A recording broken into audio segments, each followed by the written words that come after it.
I'm participant number 76. Today, I will tell you an Indonesian folklore story called CALON ARANG. Long time ago in Gira village lived a widow that was assumed as an evil dark witch. But despite her ruthless behavior, she had a beautiful daughter named Ratna Manggali that she loved so dearly. Unfortunately, no one wanted to be her suitors because of her having a witch mother. Knowing all the villagers' attitude towards Ratna, Calon Arang became furious. She wanted to place a curse on Gira by performing a dark ceremony in the cemetery to summon goddess Durga. As Durga came down, Calon Arang asked for a request. Oh, goddess Durga, I need your guidance to make sure all the people in the village pay for what they have done to my daughter. Calon Arang, for you have summoned me, I shall grant you for your request. As your request has been made, the next morning it came true. A flood engulfed the village and took many people's lives. And for some of the survivors ended up dead after a mysterious incurable plague. This news reached to King Erlangga in the Kediri Kingdom Palace. Hearing this, he acted fast and sent his army to kill the witch. But she was so powerful that the army had either to retreat or die along the way. The king saw no way out and asked his best advisor for an advice. Advisor, what shall we must do to prevent this witch from making more misery to people in Gira? I'm getting impatient. Sooner or later, she could kill the entire kingdom. My king, I might have a suggestion that might be ahead of yours. I heard from rumors that she had a beautiful daughter named Ratna Manggali. We could use this opportunity to make sure of her weaknesses. But how, advisor? How can we beat the witch when she's so strong and unbeatable? I'll show you soon, my king. As the advisor yelled of a name, came a person called Bu Bahula. Bahula bowed at two of them. The advisor told Bu Bahula to marry the daughter of Calon Arang and possibly might know what her weakness is by getting close to her daughter. And so, with following the plan, Bahula proposed to Ratna as she happily accepted it. They hosted a marriage for 7 days and 7 nights. The celebration of her daughter and Bu Bahula made Calon Arang very pleased to see her daughter and Bahula loved each other dearly. However, not long after the marriage, a chaotic accident happened.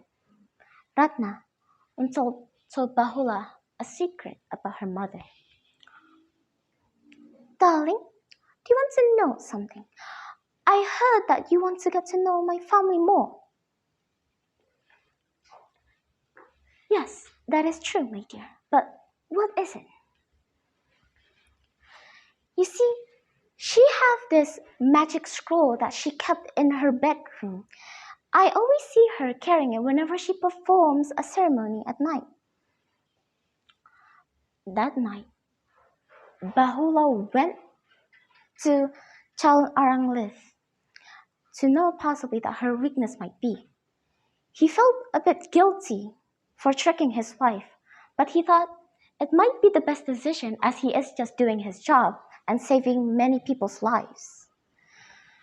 And so he went to the place and succeeded in stealing the scroll. He got the scroll and ran back to advisor and the king and told everything starting from the ceremonies and the ritual that Calon Arang had done before. The advisor asked Bahula to go back home before his mother-in-law found out, so that the next morning that they will meet Calon Arang in the cemetery tomorrow. The next morning, the advisor asked Calon Arang to stop using her evil magic again to make more misery in the people of Gira. Calon Arang, will you please stop using your evil magic against people in Gira to make them more misery? Me? They're the one who's starting it. They should have paid for what they have done. I am doing this for my daughter. But your daughter will be devastated if she knows that you're hurting others just for her sake. How would you know? You're no one to us. Stop acting as if you know how we think. Eventually, she declared a war with the Kediri kingdom. She fought a fierce battle with their soldiers. But because she didn't have her scroll with her, she could not beat them. She lost the battle and finally died. The Kediri people cheered widely as the news about Calon Arang spread across the kingdom fast. However, Ratna wept and cried for so long after knowing that her mother had died on a war, because despite of her merciless behavior, she had always been treating her daughter so lovingly and kind. And so, you might be wondering, audiences, what is the moral of the story of Calon Arang? Well, you should not judge the sin of one's act like the king, the advisor, and Bahula did to Calon Arang. And it would be a happy ending if Calon Arang and Ratna communicated well. That is all for my story. Thank you so much for listening. And I hope this story will bring you enlightenment and happiness. Thank you for listening to my storytelling.